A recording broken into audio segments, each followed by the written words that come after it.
Hey guys, Steve here, Aquaponics. Today we're going to talk about growing with fishes.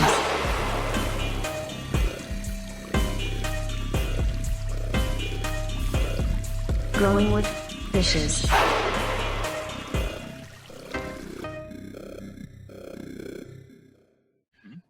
Thanks again. Thanks, guys. Appreciate it. Cheers. Next up, we have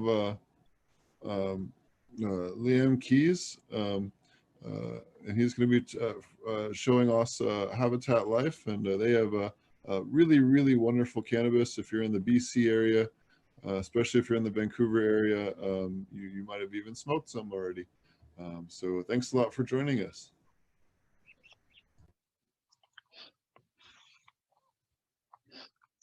Hey everybody, do we got video working? There we go. Well, thanks for having me on. So today we're going to be doing a tour of the Habitat Craft Cannabis facility. So we're actually just right in the middle of doing construction to fully maximize the license that we're allowed to have in Canada under the micro standard. So what that is we're allowed 2,100 square feet of canopy space. So I'll do a tour of our new construction we have going on, then we'll jump in the Salmon Room. From there, we'll jump over to the treatment room, and then we got production and then the original room we had as well.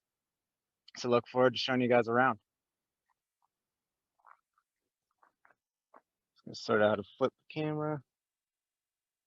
Awesome, and they have they're one of the few people out there that's growing salmon or some other kind of fish that's a little bit more profitable. So really cool facility and really awesome that we get a chance to get a tour of this. So really excited. That is correct. So after you check out the construction here, our new expansion, so it's a coho salmon that we're growing.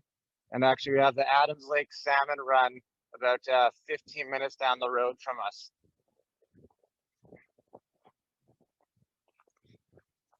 So this was our original barn here. This is our main entrance. Little shipping receiving room. And here we're gonna have 6 new flower rooms going in. And everything's gonna be ran off of the aquaponic salmon water. So we actually currently are the only company who has the Canadian Organic Aquaponic Standard certification. Just a couple local horses in the area.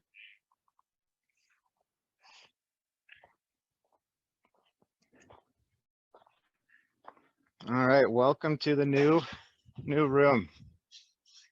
Here we got Rudy and Nikki, a couple of the founders of Habitat. They're working hard on a Sunday. Gonna clean up. So yeah, we're really moving this project forward, hoping to have construction done in November. So what we're doing in here is we've actually used seed cans, and we're gonna turn those into flower rooms. So we're gonna have 3 downstairs and then 3 upstairs, and then everything will be plumbed from the salmon room that we'll check out next. I'll take you guys down the hall and show you the sump room where all the water will be entering into the building.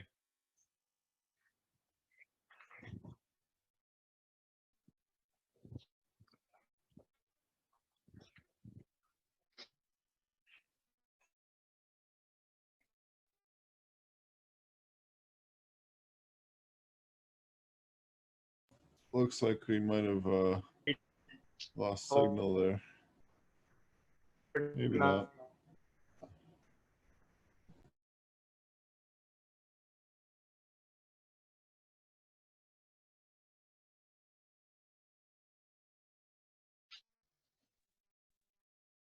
Well, I'm sure he'll be back here. Looks like they're just, there we go. Remember we had a little bit of, oh, nice. Looks like we're just having some connection issues there with the amount of concrete and plumbing. All this. We had a little bit of lag there.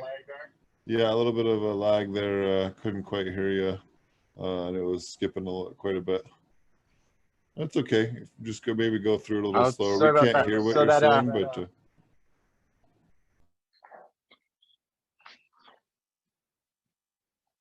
Are we better now? yeah, I can hear you now. Yeah. Sounds good. So the room we were just checking out, that's will be our sumps, and they're individually going to be running water from this room that we're looking at, the salmon room, and those will be able to control if we want a little different water quality. That we'll be able to say we want to need some iron in one of our flower rooms. We'll be able to add kelp right into those. And so here, what we're looking at is the room where our salmon are located, and then we got a chiller there to make sure we maintain water temperature for our salmon. So the water temperature that we maintain for them is 14 degrees. All right, so from here, I'm gonna go back outside the building and into our inside. We'll check out the salmon room.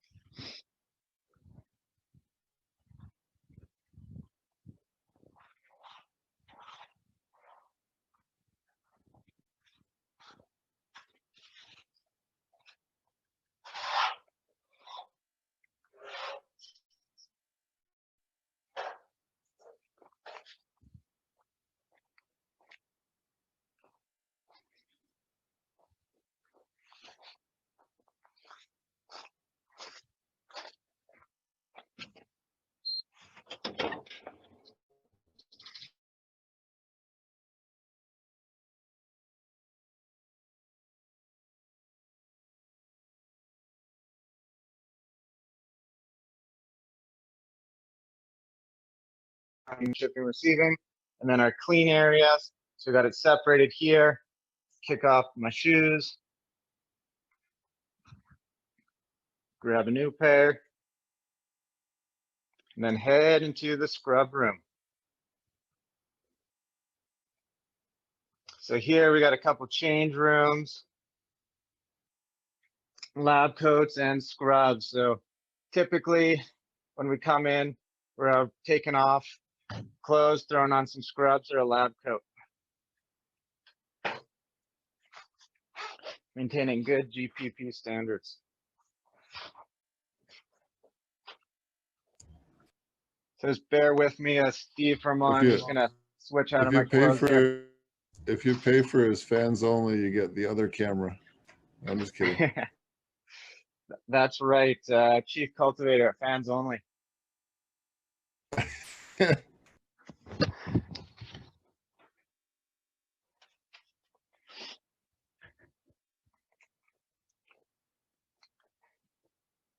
So how's the conference been going so far? It's been really good. We've had quite a few different people from around the world. After you, we'll have Murray Hollum as well. So we've had two people speaking from Australia. We've had people speaking from Canada. We have all different types of topics. We covered quite a bit of Korean natural farming this morning. We did some more sustainable farming with integrating with soil permaculture and all kinds of fun stuff today. And then broke down some other methodologies with Marty on his methods. So. Oh, that's amazing. Yeah, you've had a big couple days here putting us on for everybody. So thanks for doing that. Oh yeah. Always fun, and I really appreciate you guys taking the time to join us and show us what you guys are doing. Well, yeah, we like to show what we put together here at Habitat. We're quite excited about getting our next expansion online.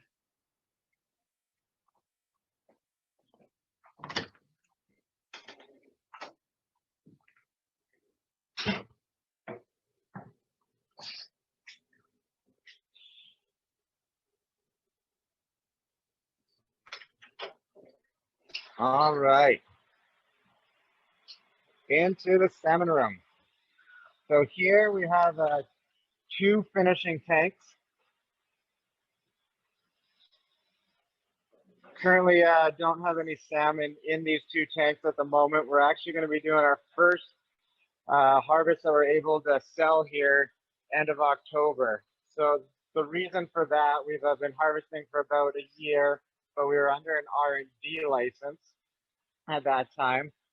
So those fish that we had to give away to the locals in the area, some restaurants were allowed to try them, but not sell them to consumers.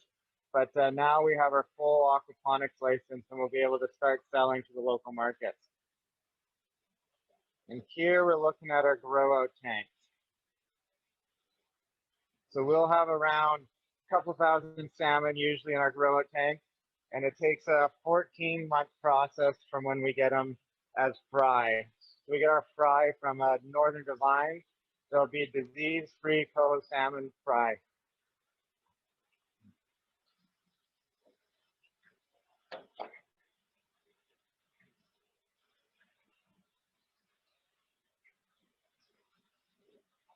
So I call these a fish teepee. It's a little dark here. Get these open. So we have these for a couple reasons. One, so the salmon don't jump out on us. And then two, so that we're able to control different photo periods for our gals. So these are all female salmon at our facility. And here's a belt timer, which every day will weigh out their feed for them. And we're getting a feed conversion rate about a 1-to-1, meaning that every pound of feed that we're giving our salmon, that we'll get a pound of growth throughout all our salmon.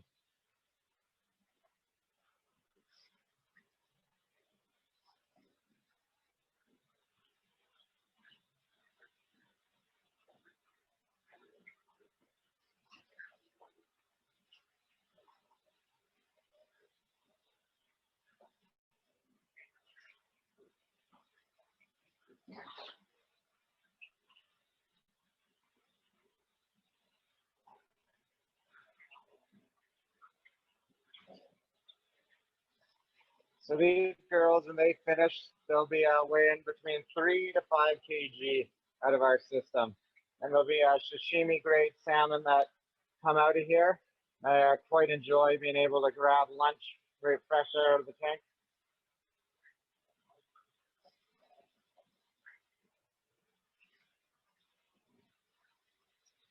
So from here, this system that we're currently looking at is fully circulating. So it's going down to our mineralization room that we'll head to next.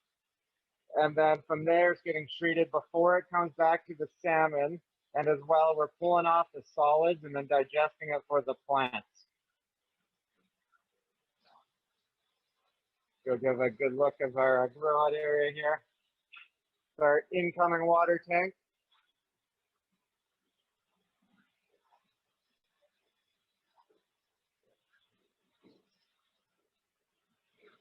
We'll head down to the piping. We'll check out where the water is leaving the building and then coming back into the room.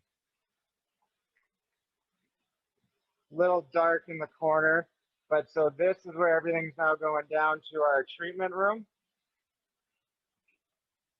And then this pipe here that's going through a UV before it enters back into the salmon tanks is coming back from the treatment room.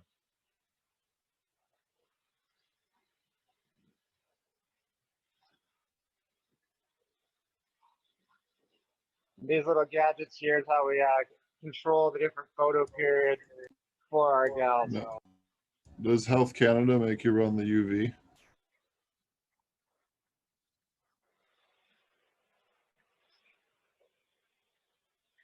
I didn't fully catch your question there, Steve. I said, is it Health Canada that makes you run the UV, or is that just part of your design? It was part of our design, just to help keep water clarity as well, to prevent potentially any pathogens as much as possible from coming into the system.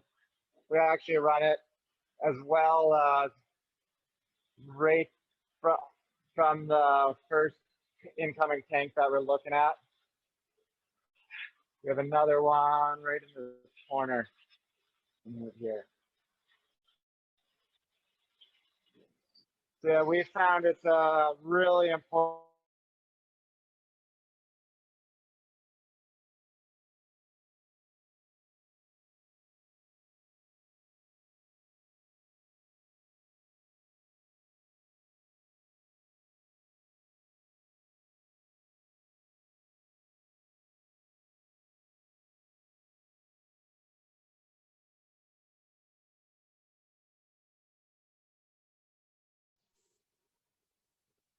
Looks like he's having some issue. There. Oh, there he goes. There we go, dropped off for a moment. We'll spotlight you here. There we go. So here, we got our office, we have a lab in the back. So a quick look on this. Got a nice little painting up there.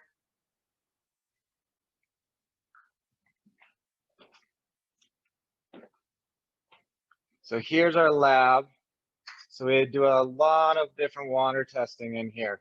Make sure that we're maintaining the proper water parameters for both the salmon and the cannabis plants.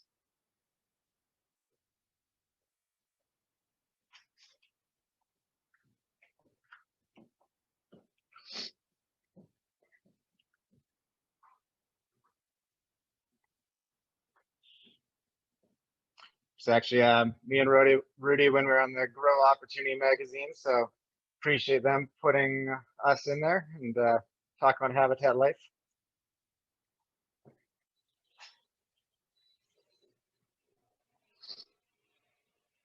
All right, well, so we're about to enter where we say the magic happens for the water for both the salmon and the plants.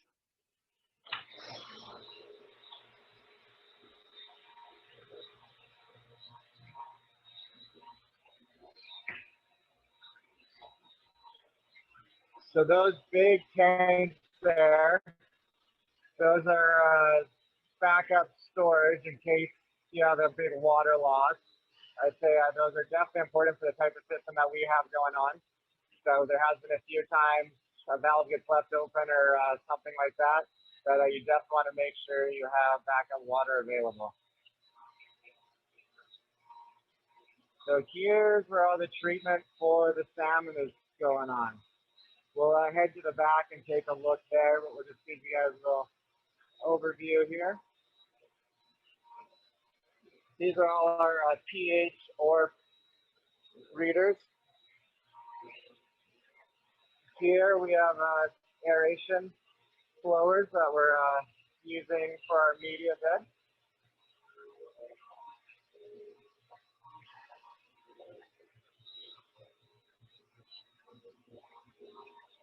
So these two pumps are pumping back to the salmon room from the treatment room. And why two is for redundancy. So in case one goes down, that we'll have a spare as well. We make sure we always have another pump on hand in case something like that happens. This is an oxygen generator, so it's generating oxygen to feed to the salmon tank. We'll come back and touch on what's going on here.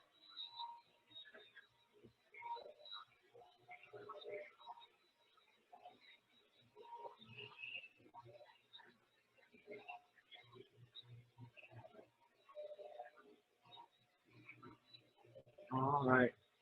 So that pipe right there is what's coming from the salmon room. And then the drum filter just fired on. So it's removing some solids from the system and sending it to these settler tanks. So the settler tanks are going to the digester, which is this big guy here, which is helping break down those solids for us before it goes to the plant room. So everything on that we're looking at right now is treatment before it gets the water goes into our plant room. Switch back over here.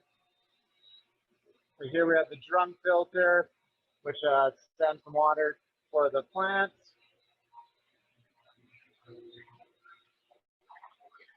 Here we have our media bed. This is where bacteria is growing to break down ammonia and nitrate.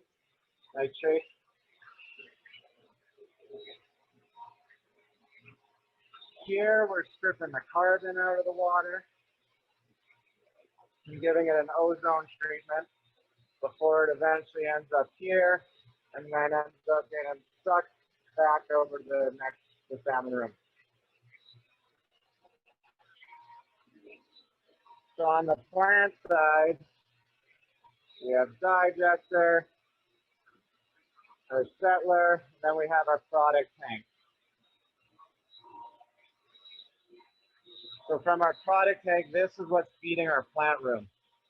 So we'll see the pipes there, which are going over, down, and we'll head into the plant room next, and feeding over. We're also pulling CO2 off the top of our digester, and then sending that CO2 into the plant room. Do a little look in our product tank here.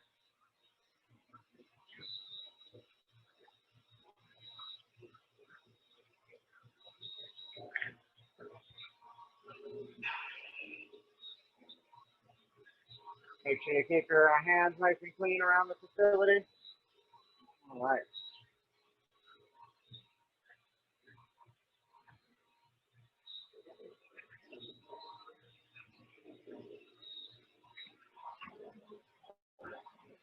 Well, here we go.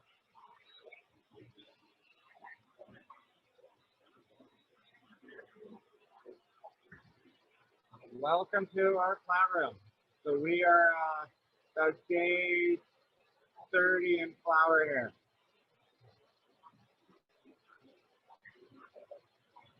So we have 2 levels in this room.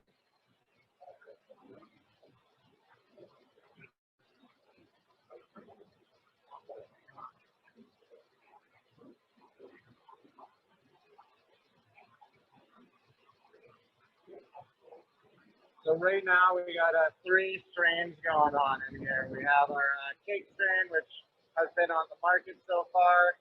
Then we have caviar. And then we got powdered donuts from Mother Labs. We're actually working with Mother Labs right now to bring a bunch more genetics. Get a little more variety out there.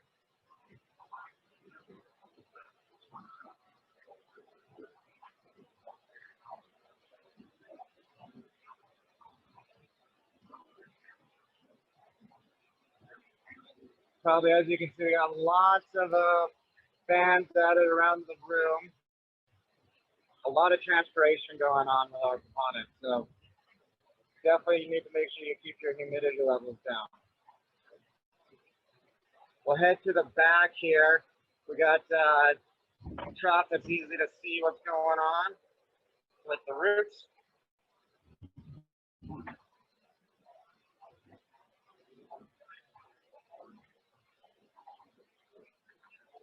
We're here. Right. So everything's living in the water system.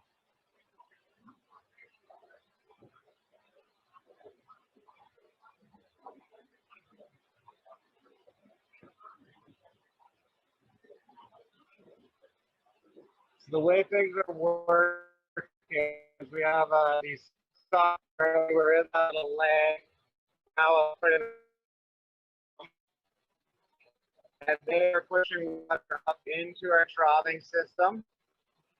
And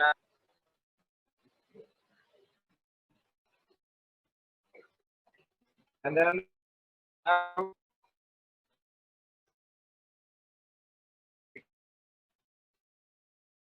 want to over.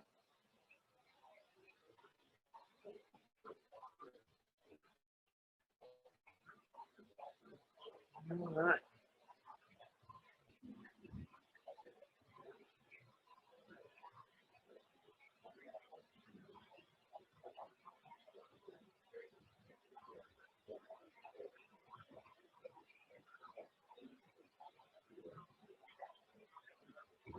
Looks like we're having a little bit of issues from all the lights and mechanical things, but that's okay.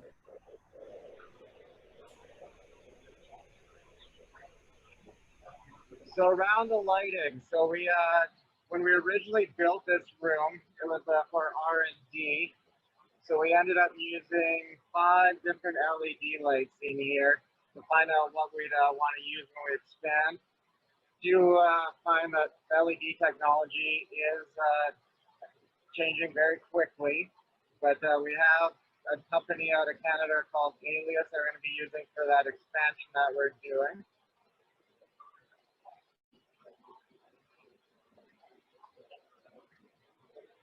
but there will always be continuous R&D in that department.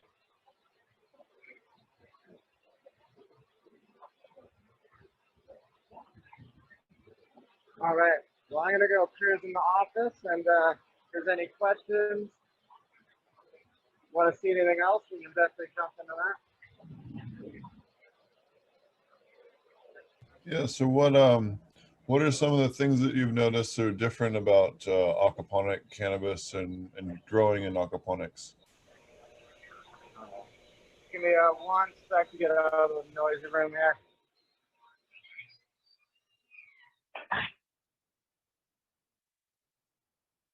All right, sort of how to flip the camera again. There is that. There we go. A nice little hairnet on. I have to use paint strainers because my dreads are too long. But they're the same I would micron, imagine. so it works.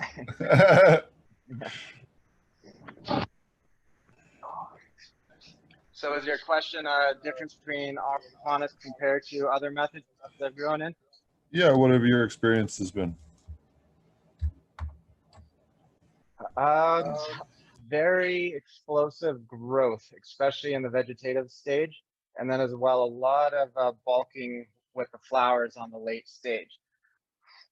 I found with our system, it's taken a lot of work to really dial it in and fully understand the water parameters for what we need to optimize the cannabis plants.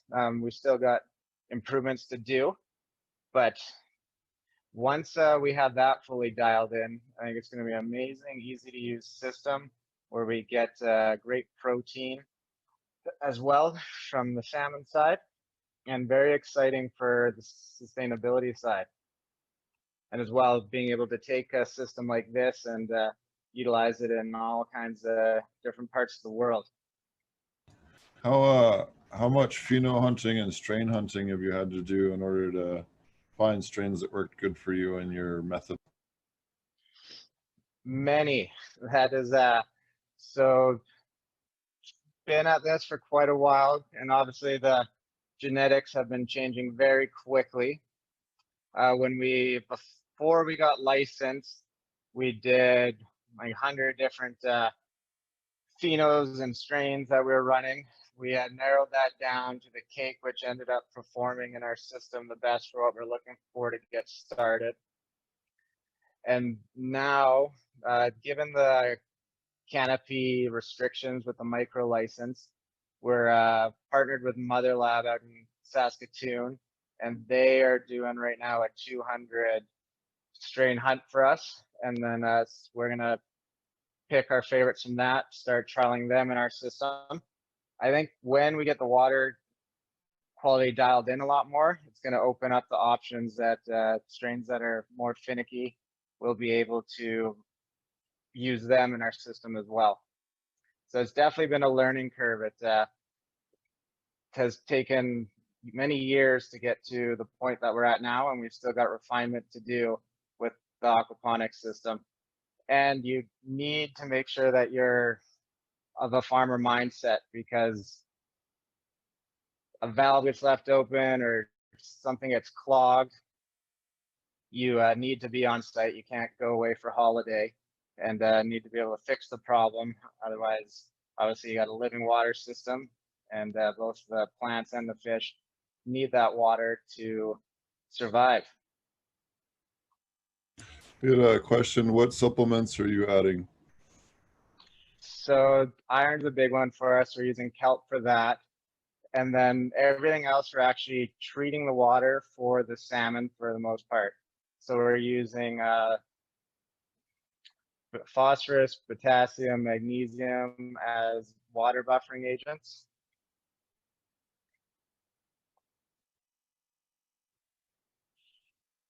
Someone else asked, are you dosing silica? We are not. We actually are naturally getting the silica from coming in from our incoming water, and actually just did a lab test on our water there last week, and we had 14 parts per million of it. So fortunately, in our case, we don't need to do it now. Given if you're somewhere else, it's something you'd want to make sure that you're aware of what your incoming water is. Awesome. Let me see what other questions we have. Is how are you curing your cannabis? So the process we're doing, I can actually, we will jump up and take a look at our dry room. But we cut the stock down, put it into bins, and we have to weigh every bin. And then we take it up to our dry room and we do a hang dry. So we're hanging for 7 to 10 days. And then we're doing a dry trim. So we end up trimming at that around the 7 or 10 day mark. We keep our room at about 55 to 60% RH, and then temperatures at 16 Celsius. I'm not sure what that is in Fahrenheit off the top of my head. And then we end up curing for the 7 to 10 days from that point as well in bins. So we'll, after trim, put them all into the bins. Then we'll stir those up and burp them every day. So we will go check out our dry room. Somebody else asked, is your digester anaerobic or aerobic? It is anaerobic, but we're also, when our expansion comes online, we're looking to use the room that we're currently flowering in to continue doing different trials with the mineralization system.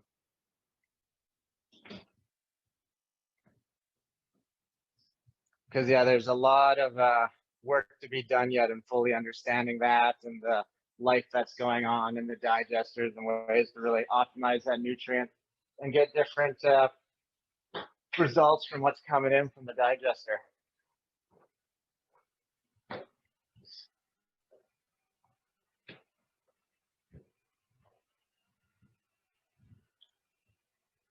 Here is the dry room.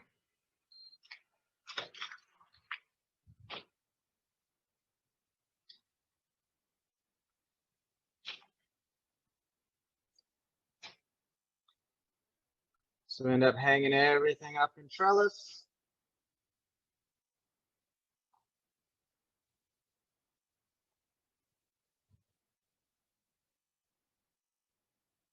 All the chairs for the trimmers. Chairs for the trimmers. That's Make sure you have a speaker for your trimmers too. Oftentimes people don't do that. We keep a couple speakers on hand to make sure that they get some good tunes in during the trim times. I jump in and trim too. That means you haven't done it enough yet. I'm just kidding. Yeah, that's true. Not sick of it yet. I enjoy looking at some of those beautiful buds after all that work growing them.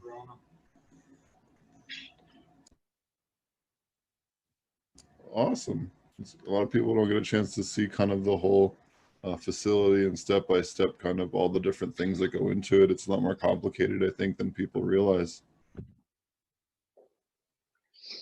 Yeah, as well, actually, the scales too. So for us, we need to make sure that we're weighing everything with our license, even foliage and destruction methods, which we'll go check out that. So we use a wood chipper. And after we destroy all the leaf through the wood chipper, then we have to put kitty litter on it and then compost it. Flip the camera here. Now they are accepting, I heard new destruction methods nowadays. I heard one group is now running their leaf over with a lawnmower. So they are changing the requirements. I know in Oklahoma, they let us use, take it and pour lactobacillus ferment on it. I'll tell you what, you certainly wouldn't want to smoke it after that. I also find, oops, flip this camera again. When you just leave it in a bag in the storage room for a couple days, and it's all pretty much starts to compost itself. I don't Oh know yeah, who would want to that's how try you do any it. of that out. That's what you do when you're near the equator. You a hot compost. You take a bunch of leaf material, you throw it in double layer trash bags, you throw that in the sun. 45 days later, you got black gold. Yeah, I think we're gonna look into getting a little more into the composting side as well. But right now, our current requirements are into that bucker with kitty litter on top of it. Then we actually end up taking it out to the field and composting it at that point. Awesome. Yeah, kitty litter is the go-to up there in Canada for sure. What other things would you? What other strains are you guys hoping to move into, or what other kind of I guess things on the cultivation side are you guys hoping to explore in the next year? So for this year, we're re-pheno hunting our cake genetic. So that's one of the main ones that we're taking a look at right now, as well as caviar. We haven't got out on the market yet. We've had a couple of challenges, so we're looking to get a strong one that's going to work in the system and start getting that on the market. So that's our next goal here, is to get a better pheno of cake. That's really everybody is focused on wanting high THC as far as the market in Canada at the moment. My guess is that's going to change at the down the road, and terpenes are going to start getting paid more attention to, but not currently what the situation is. So getting something that's going to get more in those high 20-30% is what we're after on both the cake and caviar side. And then we're going to explore some flowers that will throw out the red color traits or the purple traits, and look at maybe adding one of those as well to provide.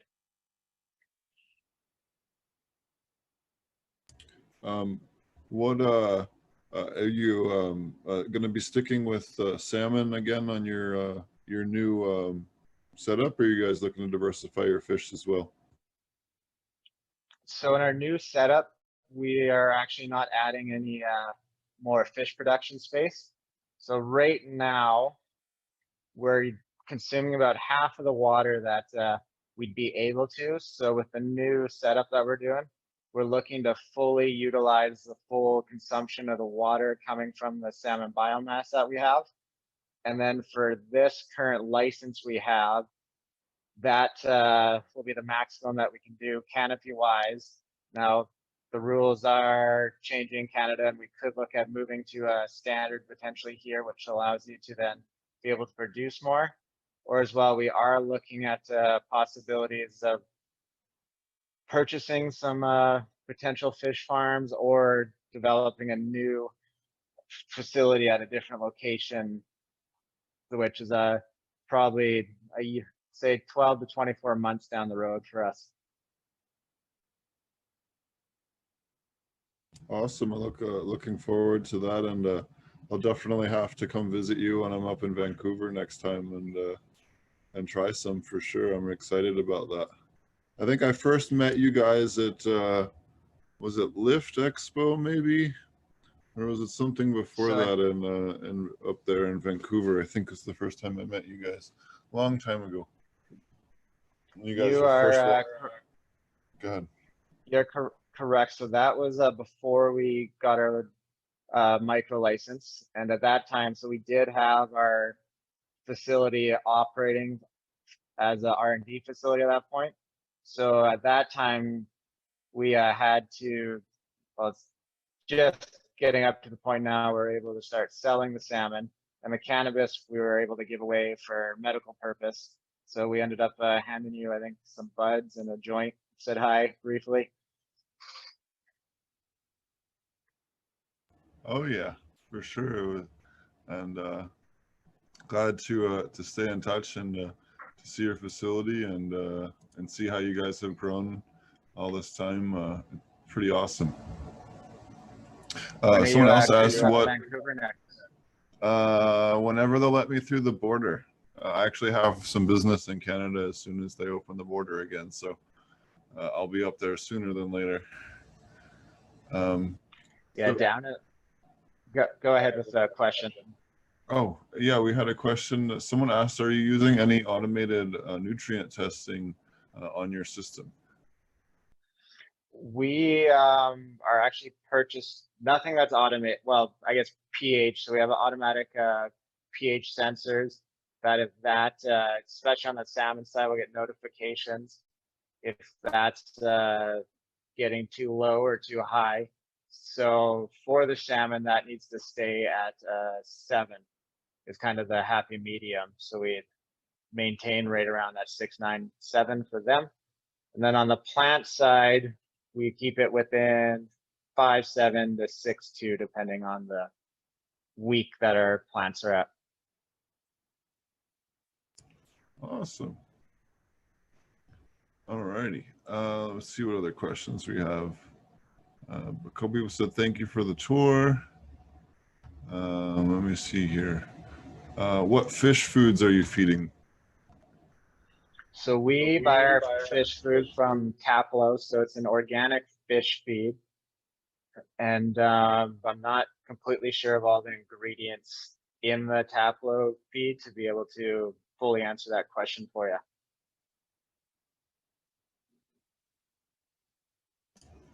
All righty. Does anybody have any other questions for him? It was quite the cool tour. What are some of the other aspects? I know that you guys like to do the bear DWC. What are some of the challenges that you guys have found using that method, or why have you guys gravitated towards that over some of the other methods? So you are correct. It has not been straightforward. There's been a bunch of challenges for us. The biggest challenge would be around, obviously, when you're doing DWC, you need to really keep your roots clean.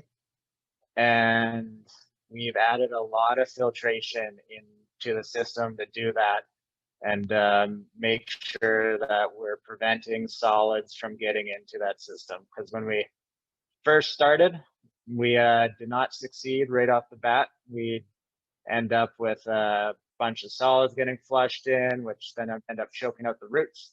And it was definitely a process for us as well.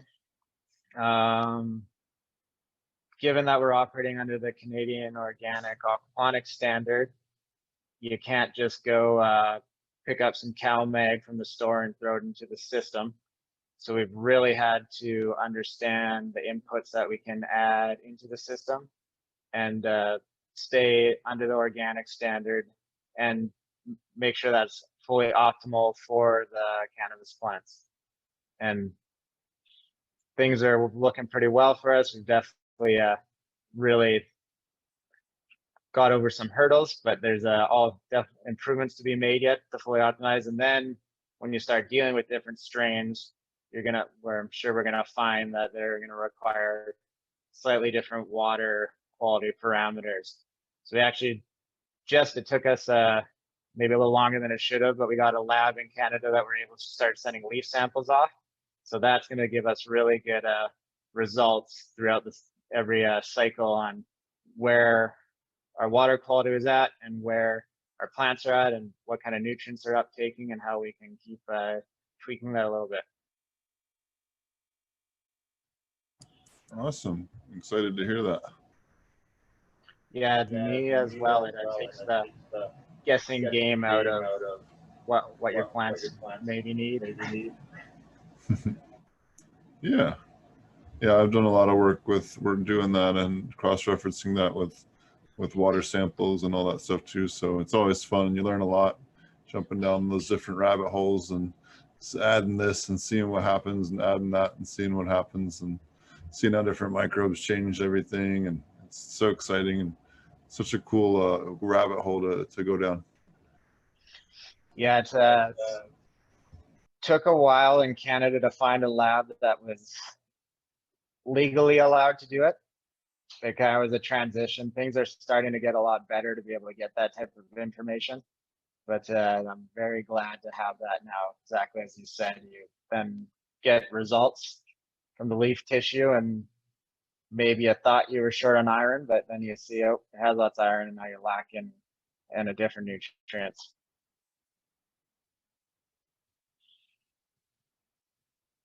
All right. So different pH for fish and plants. I can imagine the cycle is longer. How long does it take to have a full cycle then? Do you have two different lowering and raising pH units, question mark? So that's correct. In our mineralization room there, where there's kind of the split of the room that we're treating the water that's going back to the salmon, and that we'll keep at a 7. And then for the plant room, everything's getting treated from the digester to the product tank. And in the product tank, that water is usually coming in around 6.4 for us actually. And then we'll end up throwing phosphoric acid in to bring it down a little bit more. Awesome. It's really, really interesting. See what other questions we got here. Somebody asked if you were hiring. We just did actually, but we did end up picking 3 new hires. Yeah, we had 100 applicants that we went through. Wow. Well, there you go. Quite high demand for jobs in that sector, that's for sure. So. Yeah, it was awesome. There was a lot of good applications that came in, and we're excited to get the new members on board. And with our new, so with the one room we've had, it's only every basically 60 to 63 days that we've been harvesting, but we're going to be harvesting every 11 days in our new setup here. So we'll keep things pretty consistent and busy at the facility here. Awesome. That's really cool. What was it? So they let you do meat processing there? In the United States, you can't do meat processing on a cannabis facility. So same for us. If we went through the proper paperwork, we probably could, but that require a lot more setup costs, etc. So all we're allowed to do is knock the salmon, put them on ice, and then they got to get shipped to somewhere that is able to process them. But I believe we would be able to do both if we went through all the requirements to do it. But at this stage, we have not set that up at this facility. Yeah, and if you are going to do that, it's one thing I just was going to mention is that you can absolutely move in that direction, but you should, like you're saying, plan it in stages. You know, don't take on too many licenses that you've never applied for before and try to be compliant on all at once, because you'll end up staying up till 3:30 in the morning every day, making sure that you didn't forget something. And so as we used to say back in Philadelphia, one crime at a time. You know, just get one up and running, make them smoothly, and then add the next one, then add the next one, and it tends to go much smoother. So really good advice there on that. Another point on that as well is you would need to be at scale to do that, or it'd be very hard to be profitable on your processing side and the costs associated around that as well. For the size of current salmon production we have at this site, that the cost would be higher than it would be just to ship them out to a different processor. Yeah, absolutely. And then some of the stuff that people, I guess, often don't realize how quickly can become expensive. You know, it gets quite pricey to build a facility out to be all stainless and be, you know, meet those requirements that they're looking for as well. You know, Health Canada is already bad enough when it comes to making sure that you dot all your I's and cross your T's on just growing cannabis alone. But with the meat stuff, I'm sure they're even more stickler. That is correct, and you add all the extra governance in there, which then you need to have the woman to be able to make sure you're following all the paperwork and requirements exactly like you mentioned. Oh yeah. Anything else you wanted to mention? How can people find your cannabis and find out more about you if they want to follow you and what you guys are doing? So right now our cannabis can be found in BC, Alberta, Saskatchewan, Manitoba, and I'm I'd have to check. I know we were working on getting to Ontario. I don't have it at this time. I'm not sure if we've made it there yet. And currently we're working with a group called Shelter Market. So I believe it's, yeah, if you just Google Shelter Market, you'll be able to pull up their website. And then we're under the Cake and Caviar brand under Habitat. If you sign up with them, so they have a sign up program that you got to call in and speak to one of their representatives, is actually where you'll get the best price for our cannabis, and then they'll end up shipping it directly to you. So that's currently where you're able to find our product. And if you want to check out our website, we're habitat.life. And then that's the same as the Instagram, the Twitter, and then to check out myself, I post progress of what's going on at that facility quite often, mainly on Instagram at Chief Cultivator. Awesome. Really appreciate it. Anything else you wanted to tell people or stuff to look forward to? What can they expect the next drop out there in Vancouver? So everybody can look forward to some new variety coming from this next crop that we have with the caviar and then the powdered donuts.